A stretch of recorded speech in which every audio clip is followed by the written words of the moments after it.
Assalamualaikum warahmatullahi wabarakatuh.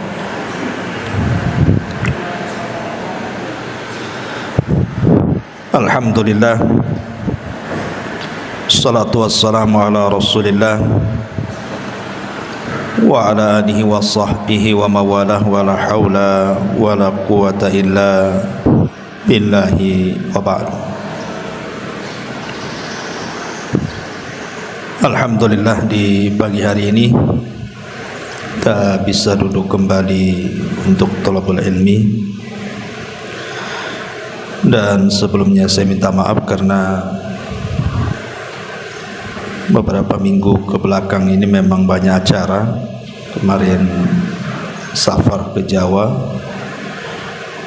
pulang-pulang ngantar Umairah ke pesantren, terus datang pula tamu dari kampung. Dan insyaallah kita memulai kembali.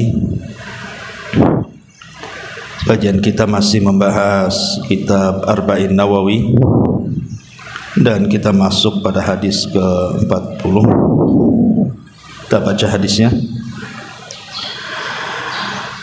An Ibni Umar radhiyallahu anhuma qala akhadha Rasulullah sallallahu alaihi wasallam bimankibi faqala kun fid dunya ka'annaka gharibun aw 'abiru sabilin. Wa kana Ibnu Umar radhiyallahu anhuma yaqulu idza amsayta fala tanthadhiris sabaha wa idza asbahta fala tantadil masa wa khudh min sihhatika limaradik wa min hayatika limautika. Rawahul Bukhari. Dari Abdullah ibnu Umar, semoga Allah meridhai keduanya, beliau dan ayahnya Umar ibn al-Khattab radhiyallahu an,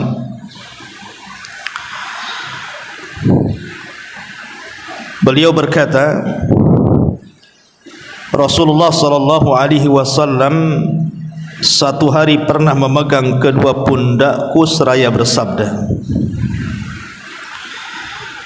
jadilah engkau di dunia ini seperti orang asing ataupun seperti musafir. Kemudian Ibnu Umar radhiyallahu anhu berkata, jika engkau berada di sore hari, jangan menunda-nunda datangnya pagi hari, dan jika engkau di pagi hari, maka jangan menunda-nunda sampai datang sore hari. Pergunakanlah masa sehatmu sebelum sakitmu, dan masa hidupmu sebelum kematian. Hadis ini dikeluarkan oleh Imam Al-Bukhari dalam sahihnya. Baik. Ma'asyiral muslimat yang dimuliakan Allah Subhanahu wa taala. Hadis ini disebutkan oleh para ulama sebagai hadis pemutus dari segala angan-angan. Maksudnya angan-angan dunia, dan seseorang diingatkan dengan dekatnya kematiannya. Dalam sebuah hadis dari Abdullah ibn Mas'ud radhiyallahu anhu, khattan Nabi sallallahu alaihi wasallam khattan murabba'an. Jadi satu hari Nabi sallallahu alaihi wasallam itu pernah menggaris sebuah garisan, kemudian menggambar dalam bentuk persegi empat. Rasul pernah menggaris sebuah garisan, kemudian menggambar dalam bentuk persegi empat. Kemudian wa khatta khattan fil wasati kharijan minhu. Lalu setelah beliau menggambar persegi empat itu, beliau menggariskan sebuah garis di dalam persegi empat itu yang menjorok keluar. Jadi ini gambar persegi empat, kemudian digaris lagi keluar situ. Kemudian wa khatta khututan sigharan ila hadzal ladzi fil wasati min janibihi alladhi fil wasati wa qala hadzal insan wa hadza ajaluhu muhitum bi. Kemudian Nabi sallallahu alaihi wasallam di tengah-tengah kotak tersebut menggaris lagi dengan garisan-garisan kecil yang banyak. Kemudian beliau bersabda, garis di tengah ini adalah ibarat seorang manusia yang dikelilingi oleh persegi empat itu, maksudnya ajalnya yang mengelilinginya. Adapun garis-garis itu adalah angan-angannya. Kata Nabi sallallahu alaihi wasallam, wa hadzal ladzi huwa kharijun amalu. Adapun garis-garis kecil yang banyak itu diibaratkan sebagai angan-angannya. Maksudnya apa? Nabi sallallahu alaihi wasallam dalam hadis Abdullah bin Mas'ud ini mengatakan, ketika menggambar persegi empat, kita ini berada dalam kotak itu, dan kotak itu artinya ajal yang mengelilingi manusia, di mana manusia tidak mungkin keluar dari kotak itu. Artinya manusia tidak mungkin lari dari ajalnya.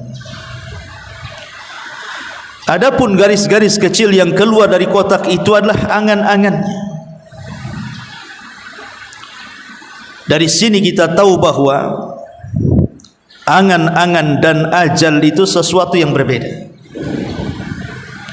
Karena yang namanya angan-angan itu bisa terjadi, bisa tidak. Ada orang yang bercita-cita ingin jadi dokter, bisa jadi dokter, bisa juga gagal jadi dokter. Ada orang ingin jadi tentara, ya bisa juga jadi tentara, bisa juga gagal. Ada orang ingin menjadi pedagang sukses, ya bisa sukses, bisa juga tidak. Namanya angan-angan. Angan-angan itu hanya sekedar angan-angan saja, bisa tercapai, bisa tidak. Tapi kalau ajal itu bukan angan-angan. Ajal itu sesuatu yang pasti terjadi. Karena yang namanya ajal itu walaupun tidak diangan-angani, kita pengen mati atau pengen dipanjangkan usianya, namanya ajal dia tetap datang. Tidak mungkin gagal ajal-ajal. Dari sini kita tahu bahwa Nabi SAW ingin memutus rantai tulul amal, panjangnya angan-angan bagi manusia, bahwa ajal lebih dekat kepada dirinya dibandingkan angan-angannya. Makanya ada istilah para ulama, aqrabu syai'in al-ajalu wa ab'adu syai'in al-amalu. Paling dekatnya sesuatu itu adalah ajalnya, dan paling jauh sesuatu itu adalah angan-angannya. Lah dalam hadis Abdullah bin Umar radhiyallahu an, Nabi sallallahu alaihi wasallam ingin menasihati kita. Jadi satu hari Nabi sallallahu alaihi wasallam itu datang kepada Abdullah bin Umar, kemudian memegang kedua pundaknya. Jadi Abdullah bin Umar berada di depannya, Rasul memegang tangan seperti ini ke pundak Ibnu Umar. Dan ini menunjukkan apa? Kasih sayang Rasul kepada murid-muridnya, kasih sayang seorang guru kepada murid-muridnya. Dilihat dari kedekatan Rasul meletakkan kedua tangan di pundak dan bahu Ibnu Umar. Jadi seorang guru harus punya kasih sayang dengan muridnya. Karena Allah sendiri mengatakan, la in kunta faddan ghalidal qalbi dan faddu min haulik. Kalau engkau keras kasar kepada orang yang kau dakwahi wahai Muhammad, tentu mereka akan lari dari dakwah. Makanya Rasul mencontohkan kelembutan seorang pengajar kepada seorang murid. Dengan kedekatan beliau dan keakrabannya ditunjukkan dari kedua tangan beliau diletakkan di kedua bahu Ibnu Umar. Kemudian Nabi SAW mengatakan, ya Ibna Umar, kun fid dunya ka'annaka gharib. Wahai Ibnu Umar, jadilah di dunia ini seperti gharib, orang asing. Au abirus sabil, ataupun seperti orang yang singgah menjadi seorang musafir. Analoginya begini, Bu. Kalau ibu tidak pernah singgah di Batam, anggaplah sebagian ibu ada yang dari Jawa, dari Sumatera, Padang, atau dari daerah manalah sebutkan, tidak pernah ke Batam. Di Batam ini tidak punya pemilih, tidak punya keluarga. Dan Batam ini hanya sekedar kota transit saja, karena tujuannya bukan ke Batam. Boleh jadi ibu mungkin mau ke Singapura atau ke Malaysia. Hanya Batam ini tempat transit saja. Tidak ada saudara, tidak ada kawan, tidak ada siapa-siapa. Datanglah ibu ke Batam hanya sebagai seorang musafir hanya, ataupun transit saja, karena ingin tujuannya kan ke Malaysia atau ke Singapura. Mustahil orang yang transit terpikir macam-macam. Tidak mungkin ibu datang ke Batam terus tanya-tanya, tanya harga apartemen Habibi, mau beli di situ, ataupun tanya-tanya harga tanah berapa satu kaplingnya, atau tanya macam-macam. Tidak mungkin. Orang namanya transit hanya transit saja. Umumnya orang transit itu tidak mungkin tanya-tanya, karena dia tidak lama di situ, hanya singgah pergi lagi, karena harus melewati Batam masalahnya. Lah seperti itulah dunia, kata Nabi SAW kepada Ibnu Umar. Jadi dunia itu transit saja, karena tujuan kita akhirat. Tidak mungkin di dunia ini kemudian tanya rumah, tanya ini, tanya itu, sebagaimana orang asing ketika singgah di sebuah kota, karena dia nggak kenal orang, takut ditipu orang juga kan itu kalau tanya-tanya. Makanya Nabi SAW memberikan sebuah hikayah, permisalan kepada Ibnu Umar yang sangat dalam, dan mengatakan, kun fid dunya ka'annaka gharib aw abirus sabil. Jadilah engkau di dunia seperti orang asing. Yang namanya orang asing itu pasti akan banyak tanya, pasti juga akan takut, pasti akan berharap cepat pergi dari situ. Aw abirus sabil, ataupun seorang musafir. Karena seorang musafir itu tidak mungkin lama di tempat safarnya. Kalau bisa secepat mungkin dia pergi dari situ supaya sampai kepada tujuan. Lah Ibnu Umar ini radhiyallahu an paham dengan hadis ini, sangat paham dengan hadis ini. Makanya kenapa Ibnu Umar kemudian berkata, saking pahamnya dengan nasihat Nabi SAW, kata beliau, idza amsayta fala tantadir sabah wa idza asbahta fala tantadir al-masa wa khudh min sihhatika limaradik wa min hayatika limautik. Jika engkau di sore hari, maka segeralah beramal, jangan menunggu di waktu pagi. Dan jika engkau di waktu pagi juga segera beramal, jangan nunggu di waktu sore. Ambillah di waktu sehatmu sebelum sakitmu, dan di waktu hidupmu sebelum kematian. Ma'asyiral muslimat yang dimuliakan Allah Subhanahu wa taala, Abdullah bin Umar radhiyallahu anhuma sampai-sampai dijelaskan dalam biografi beliau ini bagaimana zuhudnya beliau dan memegang amanah Nabi SAW untuk dijadikan dunia ini sebagai tempat persinggahan seorang musafir atau orang yang asing yang sampai di situ. Abdullah bin Mas'ud radhiyallahu anhu sampai memuji Ibnu Umar dan mengatakan, inna amlaka syababi Quraisyin li nafsihi anid dunya Abdullah ibn Umar.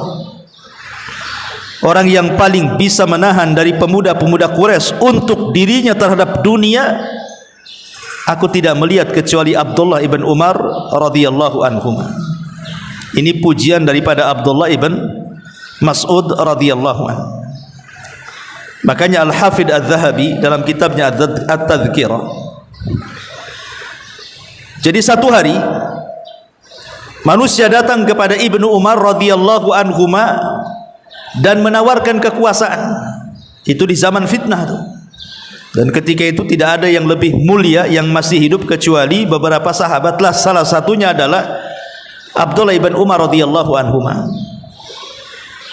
Jadi orang-orang ini datang kepada Ibnu Umar dan mengatakan, anta sayyidun nasi wa ibnu sayyidihim. Ibnu Umar, engkau ini pemimpin sekarang dan engkau putra pemimpin, karena dia putra Umar bin Khattab.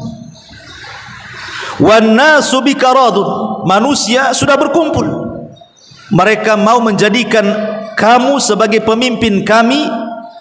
Wa nahnu nubayyi'uka, dan kami siap membaiatmu. Jadi manusia datang dari mana-mana meminta kepada Ibnu Umar untuk siap dibaiat dan menjadi pemimpin mereka, karena kala itu terjadi kekosongan pemimpin. Tetapi Ibnu Umar radhiyallahu anhu mengatakan, la, tidak, wallahi, demi Allah, sampai bersumpah, tidak, demi Allah. Beliau mengatakan, wala yuhraqu fi mahjamati damin, aku tidak mau ada satu tetes darah pun tertumpah di negeri ini. Karena biasanya apabila terjadi kekosongan pemimpin kemudian rebutan menjadi pemimpin, pasti terjadi peperangan, kan itu. Makanya Ibnu Umar lebih baik menghindar dari fitnah, padahal sudah jelas-jelas loh kekuasaan di hadapan dia. Manusia sudah redha. Kebanyakan manusia mendukung Ibnu Umar, tapi Ibnu Umar menolak karena takut ada satu tetes darah tertumpah di negeri itu. Kalau sekarang, ya jangan begitu. Sekarang pilih saya, jangan pilih dia. Saya paling hebat, dia tidak hebat. Bahkan bayar buzzer lagi kan untuk memenangkan supaya menjadi pemimpin. Karena di zaman sekarang ini sudah hilang zuhud masalahnya. Zuhud yang hilang itulah maka mengakibatkan seseorang itu akhirnya rakus dengan kekuasaan. Dan ini tahu salah satu daripada serapan nasihat Nabi SAW kepada Ibnu Umar. Maka Ibnu Umar betul-betul mempraktikkan sampai urusan kekuasaan saja dia lari, tidak mau, karena dia tahu tanggung jawabnya seperti apa. Ma'asyiral muslimat yang dimuliakan Allah Azza wa Jalla, sampai satu hari disebutkan dari Samir Ar-Riyahi, dari bapaknya dia mengatakan, jadi Ibnu Umar radhiyallahu anhu ini satu hari syariba ma'an, dia meminum air yang sangat dingin sekali, air mineral yang sangat dingin diminum oleh Ibnu Umar. Fabaka fashtadda buka'u, tiba-tiba Ibnu Umar menangis dan semakin menjadi tangisannya. Faqila lahu, dikatakan kepada Ibnu Umar, wa ma yubkika ya Ibnu Umar, apa yang membuat anda menangis wahai Ibnu Umar? Maka Ibnu Umar mengatakan, tadzakartu ayatan fi kitabillah, karena aku teringat satu ayat dalam Al-Quran. Wahila bainahum wa baina ma yashtahun, fa'araftu anna ahlan nar la yashtahuna syai'an syahwatuhumul ma' wa qad qala Allah azza wa jalla afidu alaina minal ma' au mimma razaqakumullah. Karena Ibnu Umar teringat dengan permintaan penduduk neraka kepada penduduk sorga dan mengatakan, berilah kepada kami setetes air atau makanan yang Allah rizkikan kepada kalian. Dan ini permintaan terakhir penduduk neraka di dalam neraka. Karena permintaan mereka, pertama mereka minta kepada Allah Subhanahu wa taala agar dikeluarkan dari neraka. Tetapi Allah Subhanahu wa taala justru tidak mengajak bicara penduduk neraka. Allah katakan wala yukallimun, jangan kau bicara denganku. Sampai-sampai Abdullah ibn Amr ibn As radhiyallahu anhuma mengatakan Allah tidak bicara dengan penduduk neraka itu 2 kali umur dunia. Kemudian yang kedua, karena Allah subhanahu wa ta'ala tidak mau bicara kepada penduduk neraka, maka penduduk neraka meminta kepada malaikat Malik, wazanatun nar, penjaga neraka, agar Allah mewafatkan mereka saja, matikan saja mereka. Mereka minta kepada Malik, sudah wafatkan kami saja di sini, karena mereka sudah tidak tahan dengan azab Allah. Tapi Malik mengatakan, innakum makithun, kalian tidak akan mati dan kalian akan tetap hidup di neraka.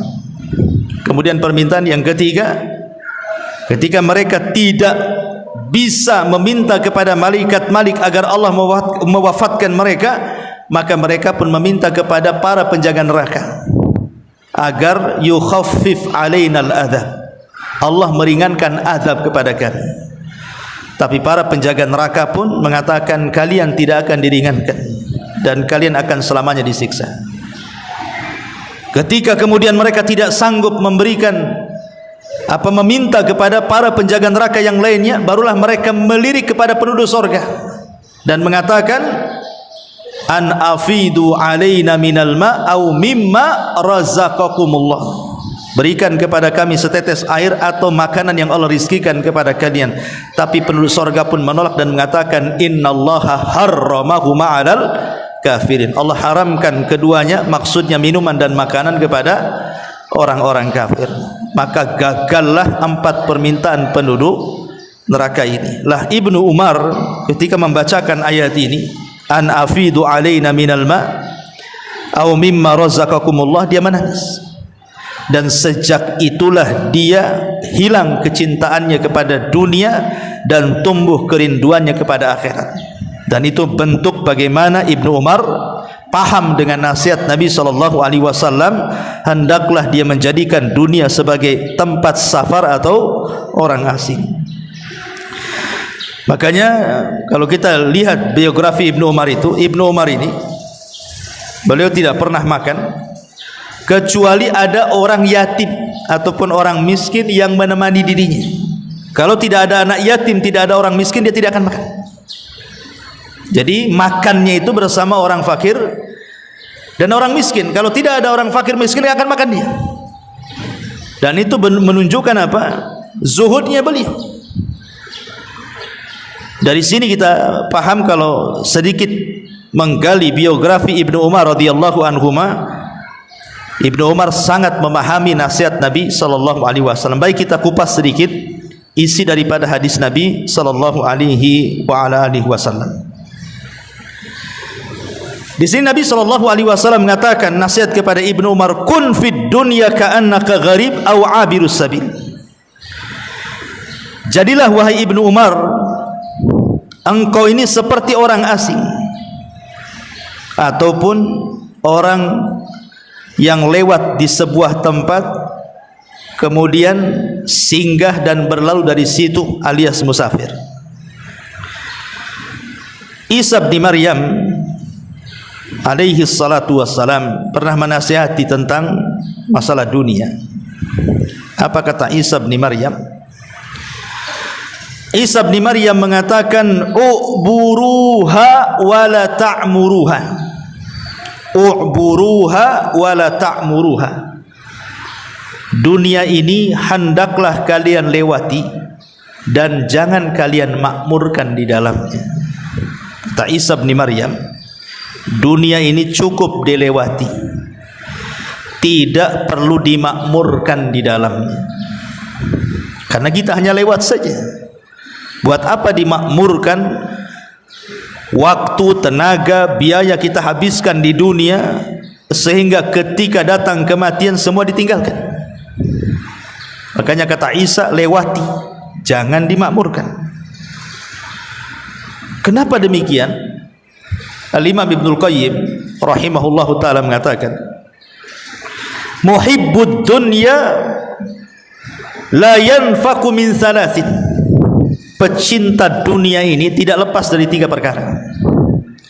Orang kalau cinta dunia pasti tidak lepas dari 3 perkara, kata Ibnu Al-Qayyim rahimahullahu ta'ala. Apa itu? Hammun lazimun wa ta'abun daimun wa hasratun la yanqadi. Yang pertama, kegelisahan yang terus menerus. Yang kedua, kecapean dan keletihan yang tidak berujung, dan penyesalan yang tidak pernah berhenti. Yang pertama, kesedihan dan kegelisahan yang terus menerus. Yang kedua, kecapean dan keletihan yang berkelanjutan.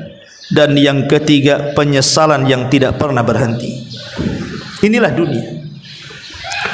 Coba kita perhatikan, dunia ini lebih banyak membuat sedih dibandingkan senang. Cobalah perjalanan ibu dari kecil, bagaimana ibu rasakan sejak kecil itu, senang atau tidak? Kemudian setelah menginjak remaja, kemudian dewasa, kemudian menikah, kemudian punya anak, rasanya lebih banyak sedih dibandingkan bahagia. Dan kesedihan itu selalu lewat. Apabila datang kebahagiaan, datang lagi kesedihan. Kayaknya nggak pernah berujung tuh. Kemarin saja baru tertawa, hari ini pula sudah menangis. Kemarin baru bahagia, hari ini pula sudah gundah gulana. Begitu juga capek letih. Siapa yang tidak capek di dunia ini? Stres, Bu. Mikir macam-macam kan, mikir itu. Mikir pengen punya rumah, pengen punya tanah, pengen punya uang, pengen punya baju, tas, macam-macam orang di dunia ini. Dan itu kan tidak ujug-ujug ada kan, harus mencari, lelah letih. Kadang-kadang nekan pula suaminya untuk membelikannya, padahal dia tahu kemampuan suaminya seperti apa. Ya karena dunia ini melelahkan. Ujung-ujungnya penyesalan. Kenapa? Karena sudah dikumpul-kumpul pun ditinggalkan. Makanya ada istilah hakikatud dunya at-tajmi'u wat-tafriqu. Hakikat dunia itu, ibu kumpul-kumpulkan sudah banyak, ibu tinggalkan.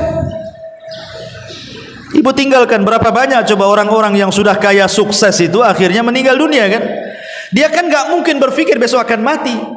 Tidak ada orang yang mereka rakus dengan dunia itu berpikir besok akan mati. Enggak mungkin, mustahil.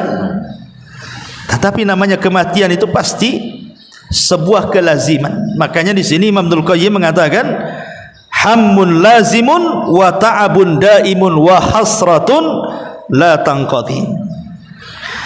Ma'asyiral muslimat yang dimuliakan Allah Azza wa Jalla, kalau kita melihat sedikit kisah para sahabatnya, Abu Dzar Al-Ghifari radhiyallahu anhu. Satu hari datang seorang laki-laki masuk ke rumah Abu Dzar Al-Ghifari. Maka pandangan orang ini melihat di sekeliling rumah Abu Dzar Al-Ghifari. Pasti ibu kalau punya rumah kan minimal teras depan itu, ruang tamu kan pasti dihiasi, bukan? Di situ ada lemari, nanti dalam lemari itu mesti ada bunga-bunga, entah ada perlak-perlik, entah ada barang-barang yang kalau orang melihatnya itu akan takjub. Kursinya pun yang bagus, mejanya yang bagus, toplesnya aja yang bagus, sampai warna riasnya pun harus cantik kan gitu. Orang kalau punya rumah pasti yang pernah dihiasi pertama kali ruang tamunya. Lah orang ini masuk, melihat di sekeliling rumah Abu Dzar Al-Ghifari radhiyallahu anhu. Fata'ajjab, dia pun heran. Kemudian mengatakan, ya Abu Dzar, aina mata'ukum? Wahai Abu Dzar, kok rumah ini kosong? Kok enggak ada barang-barang, enggak ada kursi, enggak ada meja, enggak ada lemari, enggak ada macam-macam, kosong blong rumahnya. Hanya ada tikar kecil saja. Kemudian kata Abu Dzar, inna lana baitan nuwajjihuhu ilaihi salihah mata'ina. Sesungguhnya ini bukan rumahku loh. Kata Abu Dzar, ini bukan rumahku. Rumahku itu adalah rumah yang kelak aku akan sampai di sana. Dan disitulah engkau akan melihat barang-barangku yang sangat indah yang tidak pernah kau lihat. Maksudnya apa? Sorga. Jadi Abu Dzar Al-Ghifari mengingatkan kepada orang ini bukan rumahku. Rumahku di sana.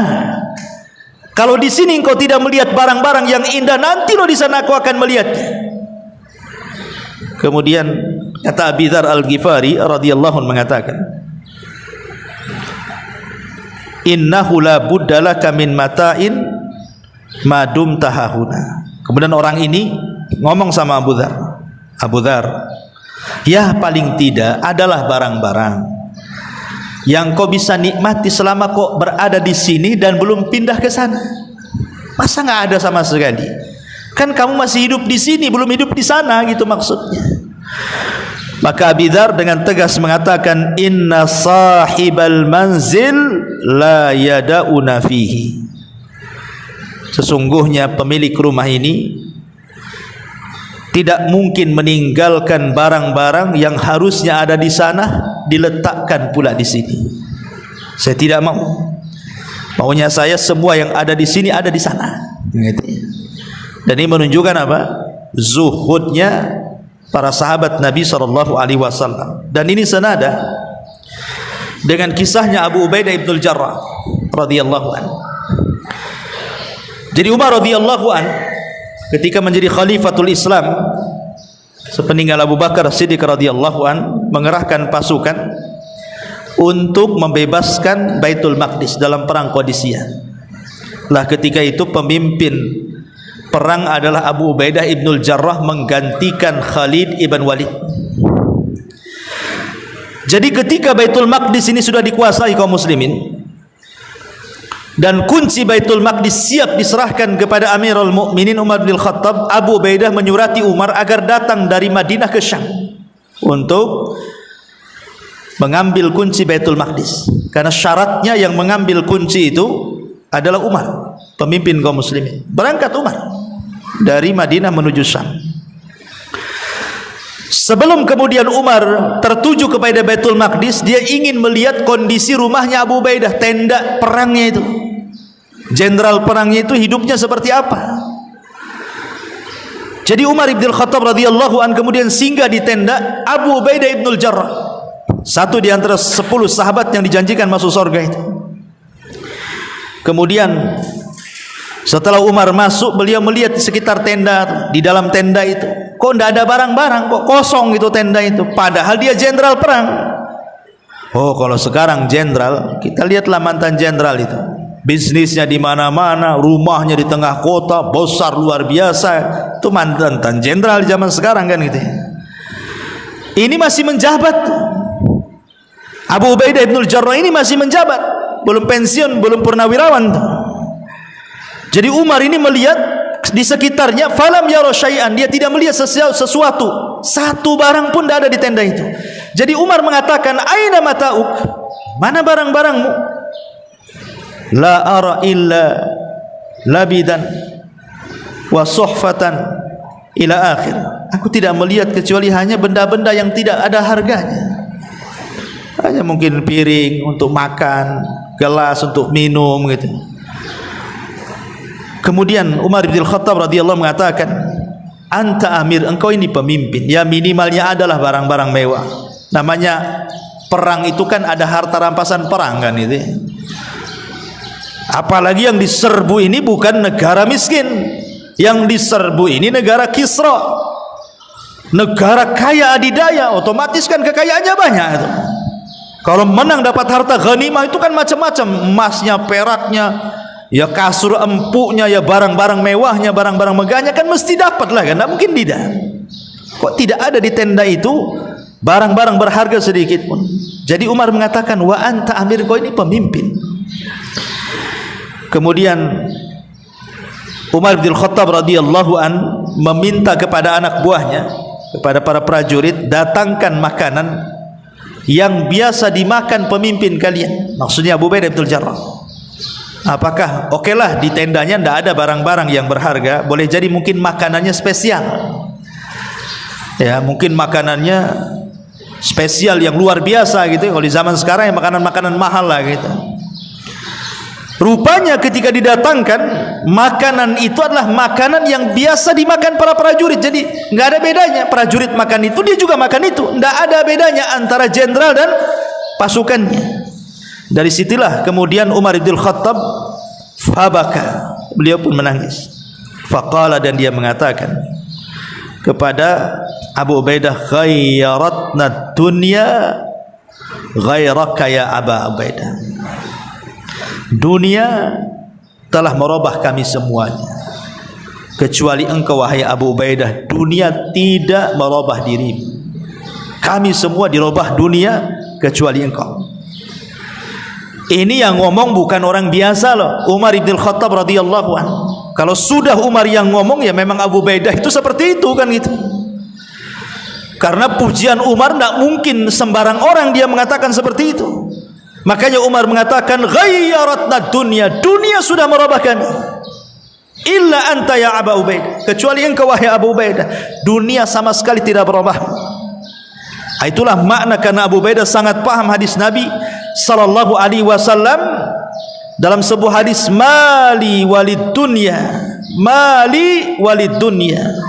Kata Nabi sallallahu alaihi wasallam, apalah aku dengan dunia ini? Apalah aku dengan dunia ini? Illa mathalu ma yaj'alu ahadukum isba'ahu hadhihi wa asyara Yahya bisyababati fil yammi falyangdur bima tarji. Demi Allah, tidaklah dunia dibandingkan akhirat melainkan seperti salah seorang di antara kalian meletakkan jarinya, Yahya perawi hadis berisyarat dengan jari telunjuknya ke laut, lalu lihatlah apa yang dibawa dari jari jemari itu. Jadi kalau ada lautan, kemudian kita celupkan jarinya, kemudian diangkat lagi, paling ada satu tetes itu. Lah satu tetes itulah menjadi perebutan satu dunia manusia sejak zaman Adam sampai yang terakhir mati. Sementara kekayaan Allah itu terbentang lautannya. Jadi kalau seandainya orang berpikir, lah satu tetes yang di jari itu diperebutkan manusia, sementara di depannya lautan yang terbentang berupa sorga, kok tidak dikejarnya? Mana akalnya? Gitu maksudnya. Lah kita rebutan yang satu tetes, sementara yang lautan tak bertepi kok ditinggalkan? Akalnya di mana? Seolah-olah Rasul ingin mengatakan demikian. Ini lautan terbentang loh, kenapa kalian tidak kejar? Kenapa ngejar yang setetes itu? Makanya Nabi SAW mengatakan, mali walid dunya ma ana wad dunya innama mathali wa mathalud dunya kamathali raqibin dhalla tahta syajaratin thumma raha wa tarakaha. Apalah arti dunia bagiku, kata Rasul? Apa urusanku dengan dunia? Sungguh perumpamaanku dan perumpamaan dunia adalah seperti pengendara yang berteduh di bawah pohon, lalu istirahat sesaat kemudian meninggalkannya. Sebagian ulama hadis mengatakan dunia ini seperti kailulah. Tahu kailulah? Tidur siang. Jadi seolah-olah Rasul ingin mengatakan, kita ini lagi safar, capek, ada pohon di situ, kemudian kita duduk di situ hanya kailulah, tidur sesaat, tidur siang, kemudian setelah bangun kemudian kita pergi lagi. Itulah dunia, seperti singgah di bawah pohon, hanya sekedar tidur kemudian pergi. Pendeknya kehidupan dunia, dan memang pendek kan. Sekarang kan ibu yang usianya 40-50 tahun kan udah nggak terasa. Mungkin masa lalu itu hanya kenangan saja kan. Oh dulu ibu pernah kecil sekolah di sini, main di situ, kemudian remaja sekolah di sini di situ, kemudian dewasa sekarang sudah menikah, punya anak, sebagainya, sudah punya cucu. Kok cepat kali zaman ini. Seolah-olah tahu-tahu saja ya, tahu-tahu kecil, remaja, dewasa, tahu-tahu ngaca sudah beroban semuanya. Ya itulah dunia, nggak terasa. Bahkan kalau waktu zaman dulu itu kayaknya lama sekali. Saya masih ingat tuh kalau dulu itu siang dari pagi sampai sore itu kan lama kali. Tapi sekarang kan dari pagi ke sore itu cepat sekali rasanya. Tahu-tahu zuhur, asar, maghrib. Ini kayak kajian saja, baru tadi kita ngaji udah 9.42 sekarang ini. Terasa duduk kayak gini. Ya. Nah ini menunjukkan bahwa dunia ini hanya sesaat. Bahkan ada seorang sahabat, Salman Al-Farisi radhiyallahu anhu.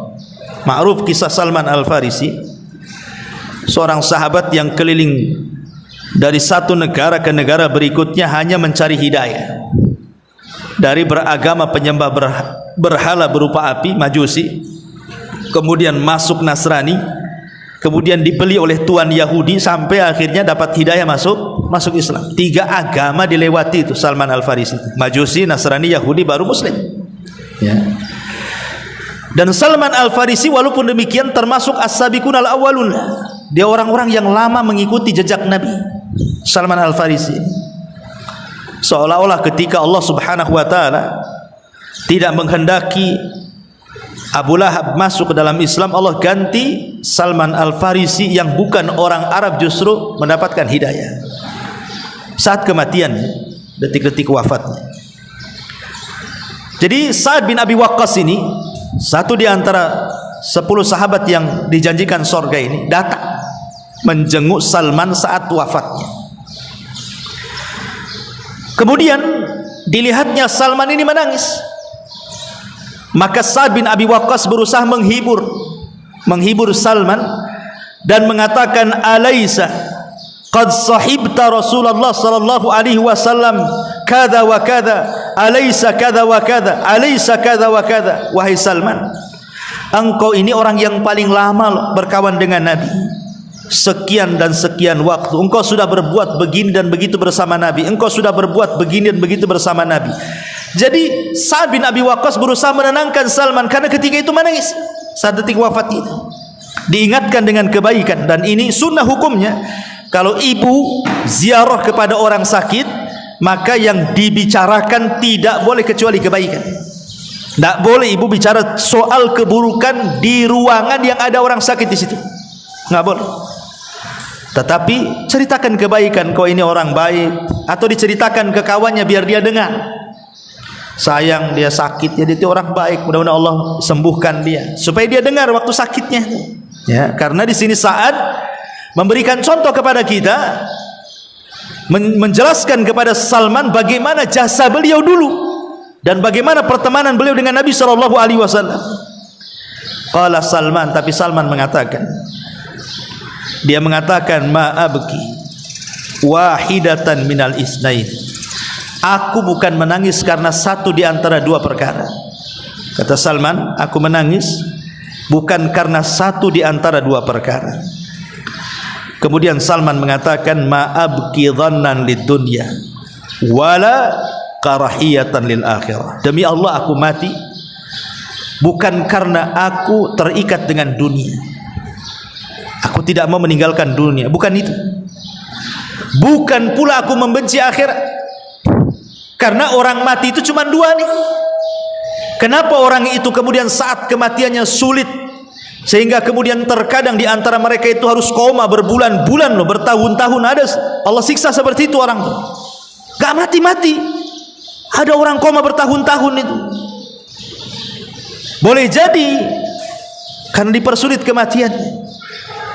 Kan ada orang yang mati itu ketika berwasiat, yang diwasiatkan itu urusan dunia, padahal dia akan berpisah dengan dunia. Aneh itu. Tolong jaga tanah tanah bapak, tolong jaga tanah ini, tanah itu, ini perusahaan tolong jaga. Dia sendiri akan berpisah dengan perusahaannya itu, dengan tanahnya. Masih juga berwasiat dengan dunia, kan akalnya hilang tuh.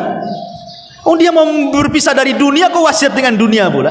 Kecuali kalau wasiatnya kebaikan, tolong nah ini sepertiganya wasiatkan, kasihlah untuk masjid, kasihlah untuk anak yatim, jelaskan itu ya.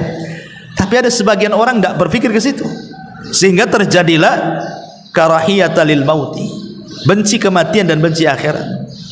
Kata Salman, aku menangis bukan karena takut meninggalkan dunia atau benci dengan akhirat. Walakin, kata Salman, akan tetapi, walakin Rasulullah sallallahu alaihi wasallam ahida alayya ahdan. Dulu Rasul pernah berjanji kepadaku dan aku pernah berjanji kepadanya. Aku khawatir janji yang pernah aku berikan atau Rasul SAW janjikan kepadaku, aku tidak bisa menepatinya. Kemudian dia mengatakan, fama arani illa qad ta'addaitu, dan aku tidak pernah melihat pada diriku kecuali aku sudah melampaui janji itu. Aku belum bisa menepati janji yang dijanjikan Rasul kepadaku. Lah saat ini mendengar Salman mengatakan seperti itu, heran. Jangan-jangan Rasul juga pernah janji kepada dia dan dia belum melaksanakannya. Jadi saat ini mendesak kepada Salman, wa ma'ahida ilaika, apa yang dijanjikan Rasul kepadamu wahai Salman? Jangan-jangan aku juga sama gitu ya. Maka Salman Al-Farisi radhiyallahu an mengatakan, annahu yakfi ahadakum mithlu zadir raqib wala arani illa qad ta'addaitu wa ma anta ya Sa'ad fattaqillah idza inda hukmika wa idza hakamta wa inda qasamika idza qasamta wa idza hammika idza hamamta. Kata Salman Al-Farisi radhiyallahu anhu, Rasul dulu pernah berjanji kepadaku agar engkau wahai Salman menjadikan kehidupan dunia ini dalam berjalan di atas dunia ini mithlu zadir raqib. Ambillah perbekalan secukupnya seperti seorang musafir berbekal. Ibu kalau berbekal safar, tidak mungkinlah rumah dibawa. Macam mana bawa rumah? Walaupun punya kendaraan, tidak semua orang itu bawa kendaraannya kan. Ibu mau safar ke Jawa, punya mobil bagus di sini. Ada sebagian kita yang bawa, ada sebagian kita yang tidak bawa kan. Malas pula mau bawa mobil, bagus dia charter di sana. Ya. Dan tidak mungkin juga ibu bawa beras, bawa bumbu-bumbu dapur kan itu. Yang penting bawa ATM isinya uang semua. Artinya kan orang kalau mau safar itu kan dia pasti cari yang ringan. Makanya kalau orang cerdas dalam safar itu dia tidak mau bawa koper banyak-banyak kan. Ngapain bawa koper banyak-banyak kan itu. Bagus beli pakaian di jalan. Ya, pulang bawa oleh-oleh jadinya kan. Kalau bawa koper banyak-banyak, bawa oleh-oleh di sana tak jadi beli. Pulangnya saja sekoper itu yang kita bawa kan. Pasti orang kalau safar itu dia cari yang paling ringan tuh. Kalau bisa jangan nenteng lah, nenteng dompet saja. Karena sekarang ini safar dimudahkan, mau makan tinggal makan, mau beli pakaian tinggal beli, di mana saja pun ada pasar gitu. Artinya bahwa Rasul ingin mengatakan, kalau engkau menjadi seorang musafir, maka ambillah perbekalan secukupmu, lah itulah dunia. Ambillah perbekalan secukupnya di dunia untuk akhiratmu. Lah kata Salman Al-Farisi, wala arani illa waqad ta'addaitu, dan aku tidak pernah melihat pada diriku kecuali aku sudah melampaui janji itu. Adapun kau wahai Sa'ad, mumpung kau masih hidup, bertakwalah kepada Allah dalam hukummu apabila engkau berhukum, dalam pembagianmu apabila engkau membagi, dalam cita-citamu apabila engkau bercita-cita. Dari kisah tiga sahabat ini radhiyallahu anhum menunjukkan bagaimana mereka mengajarkan kepada kita tentang pentingnya zuhud dan tentang bahayanya panjang angan-angan. Inti daripada nasihat-nasihat para sahabat ini bahwa di sini ada faedah tentang pentingnya zuhud dan pentingnya seseorang itu untuk tidak memperpanjang angan-angan. Kenapa demikian? Malik ibn Dinar, seorang ulama salaf, mengatakan arba'un minasyaqa, ada 4 perkara termasuk kecelakaan manusia. Kalau ibu masuk dalam 4 perkara ini celaka. Kata Malik ibn Dinar rahimahullahu ta'ala, yang pertama qaswatul qalbi. Ibu kalau keras hati, ini bahaya ya, jangan keras hati. Yang kedua jumudul aini. Ibu kalau susah menangis, susah menangis, baca Quran susah menangis, susah diingatkan akhirat juga susah menangis ya. Karena itu akibat dari keras hati kan. Kalau sudah keras hati pasti mata susah menangis ya. Tapi kalau lembut hatinya pasti mata akan mudah menangis. Kemudian yang ketiga tulul amal, panjang angan-angan, yang berakibat kepada yang terakhir wal hirsu ala dunya. Dari panjang angan-angan itulah akhirnya seseorang rakus terhadap dunia, sudah tidak kenal mana halal mana haram, yang penting dapat dunia. Ini kata Malik ibn Dinar 4 perkara kalau ada pada hidup manusia celaka dia. Hatinya keras mengakibatkan susah menangis, otaknya panjang angan-angan dunia, berakibat dia pun rakus terhadap dunia tanpa menyaring apakah dunia yang diambilnya halal ataukah haram. Makanya kata ulama, kalau ingin sembuh dari tulul amal, panjang angan-angan, lakukan 2 perkara. Kalau orang ingin sembuh supaya tidak terlampau panjang angan-angannya, lakukan 2 perkara. Yang pertama, ingat bahwa annaka rahilun. Engkau ini akan pergi dari dunia. Ingat bahwa kita ini akan pergi dari dunia.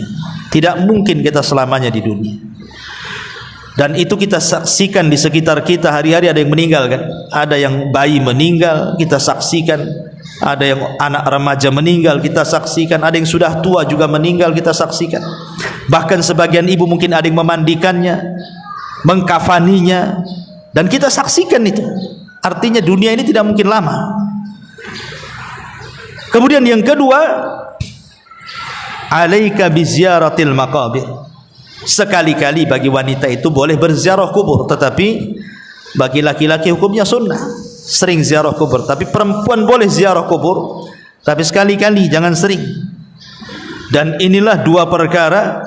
Ingat bahwa kita tidak akan kekal di dunia, dan ingat dengan ziarah kubur bahwa saudara kita juga sudah mendahului kita dari kematian. Para nabi meninggal, orang-orang soleh meninggal, bahkan manusia yang paling sombong, bejat sekalipun seperti Namrud, Fir'aun, Qarun dan yang lainnya juga meninggal. Maka dua perkara ini bisa mengobati orang itu supaya tidak panjang angan-angan. Kenapa mengingat kematian? Karena orang yang panjang angan-angan itu karena sudah tidak ingat kematian. Makanya sering saya contohkan, Bu, ada orang sudah tua, usianya mungkin sudah 60, 70 tahun, sudah kaya dia sebenarnya, perusahaannya banyak, rumahnya bagus, kendaraannya ada, rekeningnya gendut. Seandainya dia tidak kerja, loh, duduk saja itu, sampai mati tidak akan habis tuh kekayaannya. Harusnya orang-orang yang sudah dekat dengan kematian itu kan fokus tuh ke masjid, baca Quran, zikir. Dia tahu dia akan meninggal, tapi kenyataannya orang yang justru ketika sudah tua ingat kematian itu lebih sedikit ketika dibandingkan dia masa muda. Karena makin sibuk dunianya, buat cabang sana, cabang sini, makin sombongnya nampak gitu kan. Lah ini kan karena tidak mengingat kematian tadi. Sudah tua tapi tidak ingat kematian, disiksa dengan dunianya. Lah sebab yang kedua, karena dia tidak pernah ziarah kubur. Coba kalau dia sering ziarah kubur, nampak gitu ya, bahwa tetangganya dikubur di sini, tetangga depan dikubur di situ, kawan sekolahnya dia dikubur di sini. Mungkin dia berpikir bahwa, oh kemarin saudara saya, kemarin kawan saya. Ah, boleh jadi sekarang atau besok atau lusa mungkin saya. Lah makanya dua perkara ini kata para ulama termasuk ilaj tulil amal, obat dari panjangnya angan-angan. Ma'asyiral muslimat yang dimuliakan Allah Subhanahu wa taala. Di zaman dulu Nabi Nuh alaihi salatu wassalam, kita tahu Nabi Nuh itu salah satu nabi yang panjang umurnya kan. Ada yang mengatakan 1500, ada yang mengatakan 1400, ada yang mengatakan 1782, macam-macam. Intinya di atas 1000 lah umurnya Nabi Nuh alaihi salatu wassalam. Jadi Nuh ini setelah kemudian berdakwah selama alfasanatin illa khamsina ama, 950 tahun, kemudian terjadi tufan sehingga melulantakkan seluruh kaumnya, membinasakan kecuali Nuh dan orang-orang yang di perahunya yang selamat.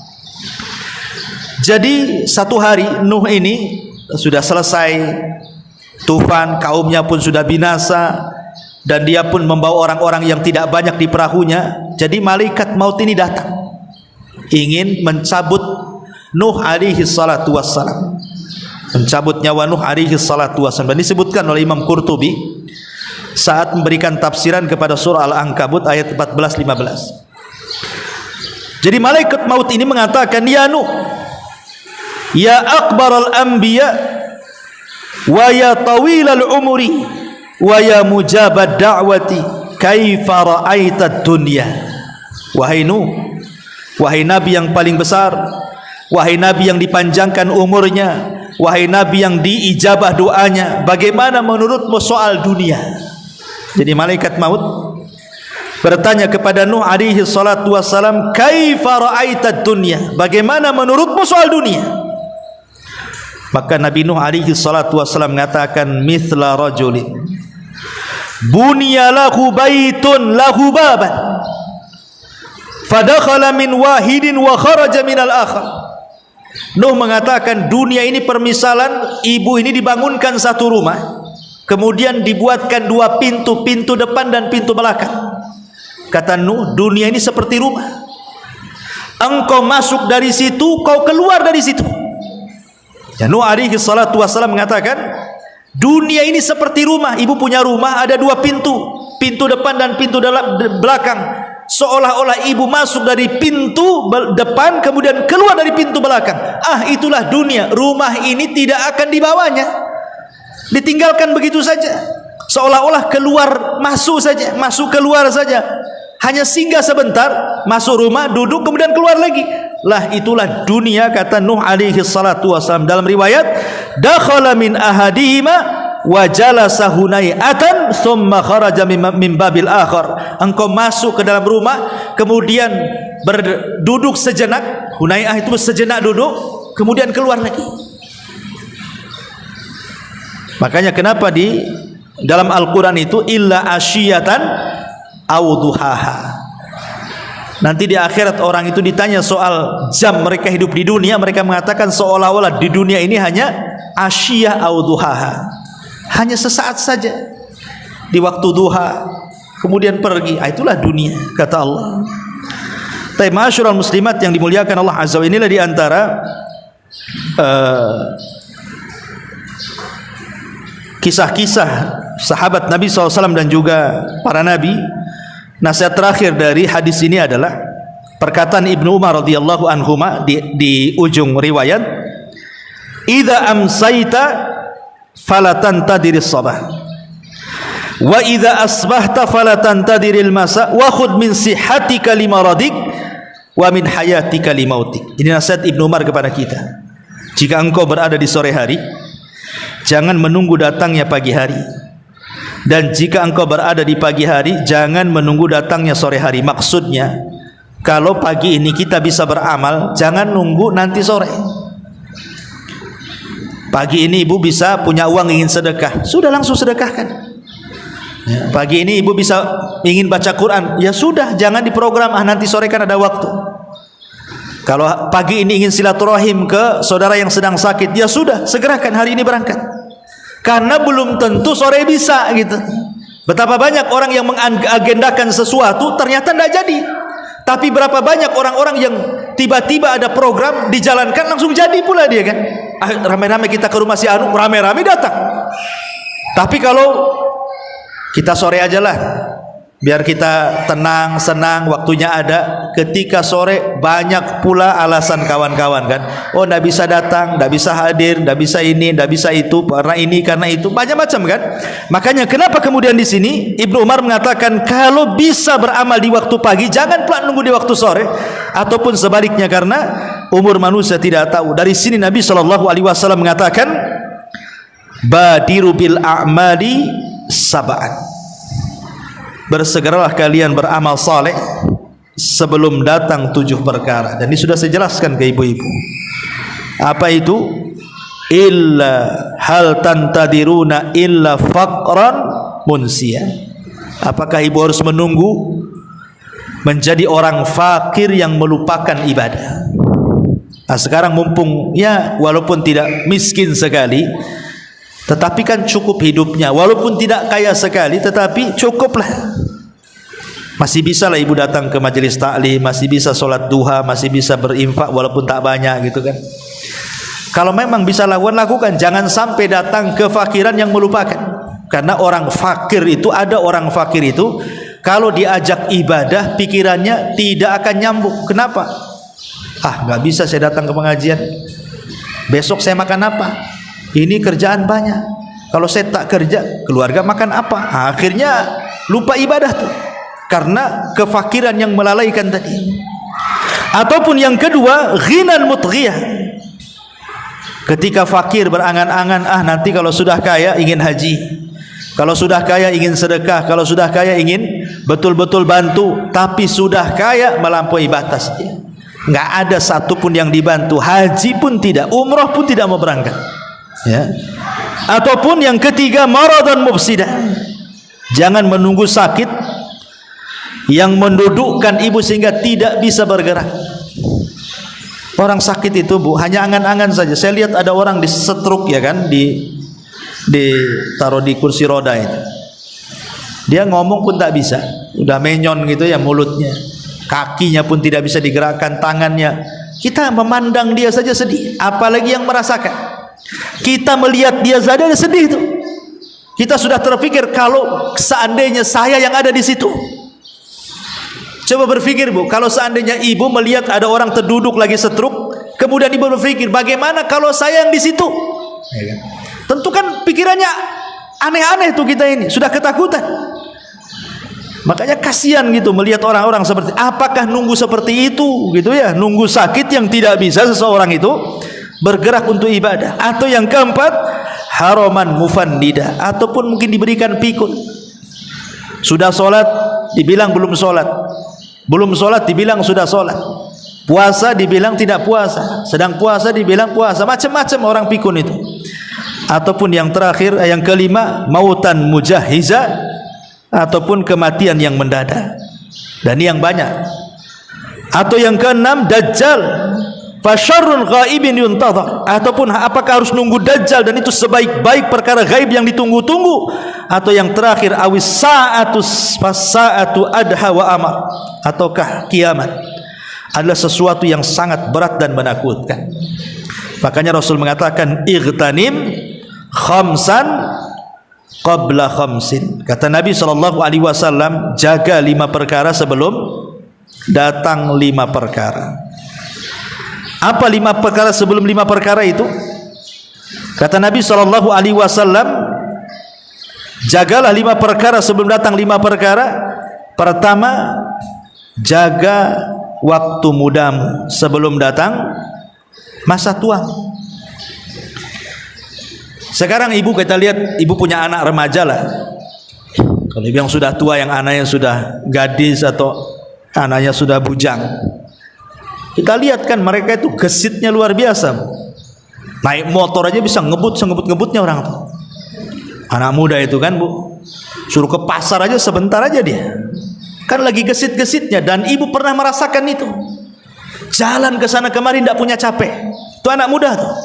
Kita sudah tua ini mau jalan 1 kilo ngos-ngosannya itu, kayak buru apa gitu ya. Tapi dulu masa muda jalan beberapa kilo tuh tidak terasa kayaknya. Padahal nggak minum tuh. Kalau kita ini jalan ke sana saja duduknya 100 kali itu, duduk jalan gitu ya. Artinya kan ibu pernah merasakan muda tuh. Lihat orang muda itu masih kuat, tidak punya capek, tidak punya lelah, ke sana kemari gesit. Artinya kalau seandainya masa muda itu digunakan untuk ibadah, ibadah apa saja anak muda itu bisa semua dia.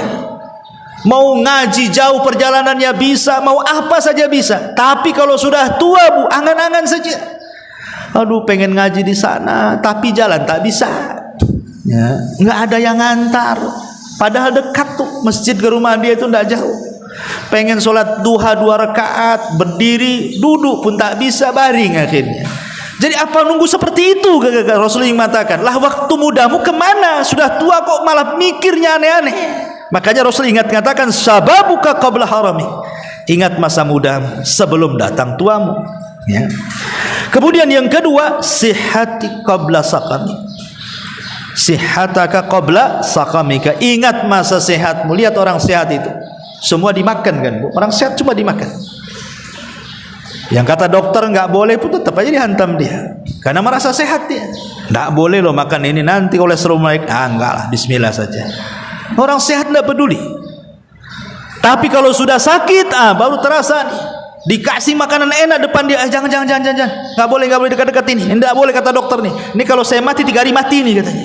Ini kalau saya makan ini habislah saya. Macam-macam kan orang. Kalau orang sudah sakit ini baru terpikir tuh. Nyesel saya makan ini, coba saya nggak makan ini, saya begini gitu ya. Artinya ketika di waktu sehat itu, urusan makan saja seseorang itu berpikir. Makanya saya katakan, orang kalau usia 40 tahun ke bawah, itu kalau makan pakai mulut Bu ya, makan pakai mulut, semua masuk. Sate mau 100 tusuk, gulai mau 100 baskom, semua masuk ya. Tapi kalau 40 tahun, 50 tahun ke atas itu makan pakai otak Bu ya kan. Dia nggak pakai mulut, pakai otak nih.